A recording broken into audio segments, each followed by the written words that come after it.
Praise the Lord. Greetings to you all in the name of our Lord and Savior Jesus Christ. Today's Bible verse, Proverbs chapter 28, verse 20. Honest people will lead a full happy life.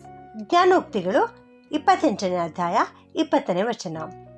ನಂಬಿಗಸ್ತನು ಆಶೀರ್ವಾದ ಪೂರ್ಣನಾಗುವನು. ಹೌದು ನನ್ನ ಪ್ರಿಯ ದೇವಜನರೇ, ಈ ಲೋಕದಲ್ಲಿ ಎಲ್ಲರೂ ಆಶೀರ್ವಾದವನ್ನ ಪಡೆದುಕೊಳ್ಳಬೇಕು ಎಂಬುದಾಗಿಯೇ ಬಯಸುತ್ತಾರೆ.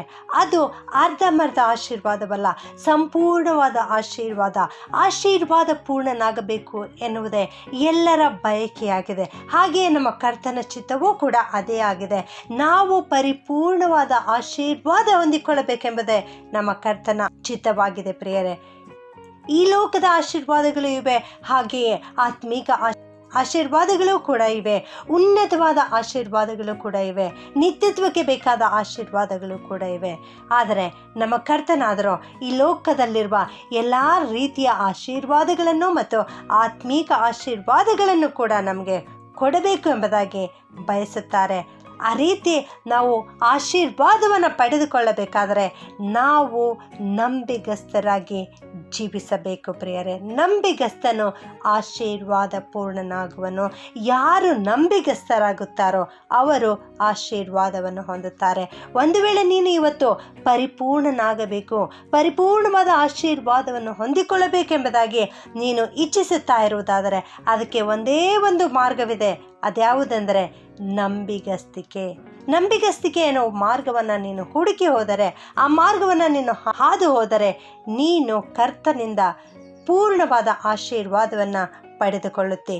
ಇಂದು ಈ ಲೋಕದಲ್ಲಿ ನಾವು ನೋಡುತ್ತೇವೆ, ಎಲ್ಲಿ ನೋಡಿದರಲ್ಲಿ ಮೋಸ ವಂಚನೆಗಳೇ ತುಂಬಿಕೊಂಡಿವೆ. ಯಾರನ್ನು ಮೋಸ ಮಾಡೋಣ ಎನ್ನುವುದೇ ಜನರು ಹೆಚ್ಚಾಗಿ ಆಲೋಚನೆ ಮಾಡುವಂಥವರಾಗಿದ್ದಾರೆ.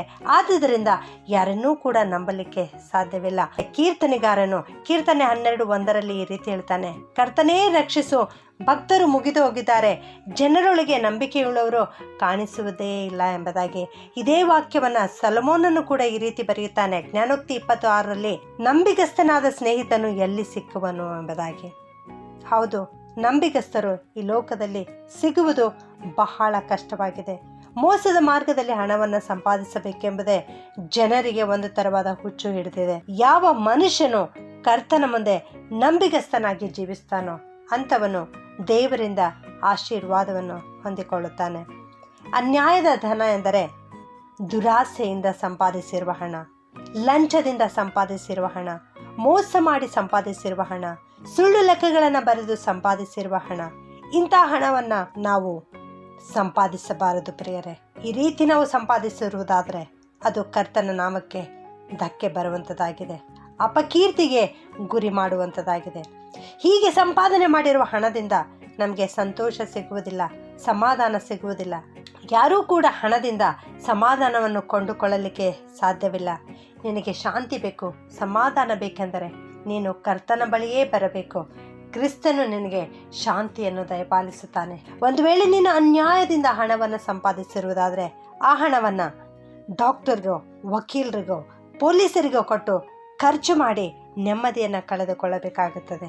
ಯೆಹೋವನು ನಿನಗೆ ಆಶೀರ್ವದಿಸಿದ್ದಾರೆಂದರೆ ಅದು ಭಾಗ್ಯದಾಯಕವಾದದ್ದು, ಅದು ಯಾವ ವ್ಯಸನವೂ ಕೂಡ ಸೇರಿಸದು. ಪ್ರಿಯರೇ, ನನ್ನ ಪ್ರಿಯ ದೇವ ಮಗುವೆ, ಕರ್ತನು ನಿಮ್ಮೊಂದಿಗೆ ಇರುವುದೇ ಒಂದು ದೊಡ್ಡ ಐಶ್ವರ್ಯ.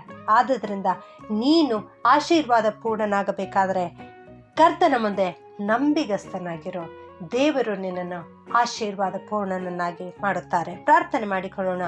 ಪ್ರೀತಿಯ ಪರಲೋಕದ ತಂದೆಯಾದ ದೇವರೇ, ನಿನಗೆ ಸ್ತೋತ್ರ ಉಂಟಾಗಲಿ ಕರ್ತನೆ. ಇಂದು ನೀವು ಕೊಟ್ಟಿರೋ ವಾಕ್ಯಕ್ಕೋಸ್ಕರ ವಂದಿಸ್ತೇನಪ್ಪ. ನಂಬಿಗಸ್ತನು ಆಶೀರ್ವಾದ ಪೂರ್ಣನಾಗುವನು ಎನ್ನೋ ವಾಕ್ಯ ಇವತ್ತು ಕಲಿಸಿಕೊಟ್ಟಿದ್ದೀರ ತಂದೆ, ನಿನಗೆ ಸ್ತೋತ್ರಪ್ಪ. ಈ ಲೋಕದಲ್ಲಿ ಜೀವಿಸುತ್ತಿರುವ ನಾವೆಲ್ಲರೂ ಸ್ವಾಮಿ ನಂಬಿಕೆಯಿಂದ ಜೀವಿಸಲಿಕ್ಕಾಗುವಂತೆ ಕೃಪೆ ಮಾಡು ಸ್ವಾಮಿ. ನಿನ್ನ ಮುಂದೆಯೂ ಜನರ ಮುಂದೆಯೂ ನಂಬಿಗಸ್ತರಾಗಿ ಜೀವಿಸಲಿಕ್ಕೆ ಸಹಾಯ ಮಾಡು ಕರ್ತನೆ. ಯಾವ ಮೋಸ, ವಂಚನೆ, ಹಗೆತನ, ದ್ವೇಷ, ಅಸೂಯೆಗಳು ನಮ್ಮ ಹೃದಯದಲ್ಲಿ ಇರದಂತೆ ದೇವ, ನಮ್ಮ ಹೃದಯವನ್ನು ಸಂಪೂರ್ಣವಾಗಿ ನಿನಗೆ ಒಪ್ಪಿಸಿಕೊಟ್ಟು ಪ್ರಾಮಾಣಿಕತೆಯಿಂದ ಜೀವಿಸಲಿಕ್ಕೆ ನಮ್ಮೆಲ್ಲರಿಗೆ ಕೃಪೆ ಮಾಡಬೇಕಾಗಿ ಯೇಸುವಿನ ನಾಮದಲ್ಲಿ ಬೇಡುತ್ತೇನೆ ತಂದೆಯೇ, ಆಮೆನ್.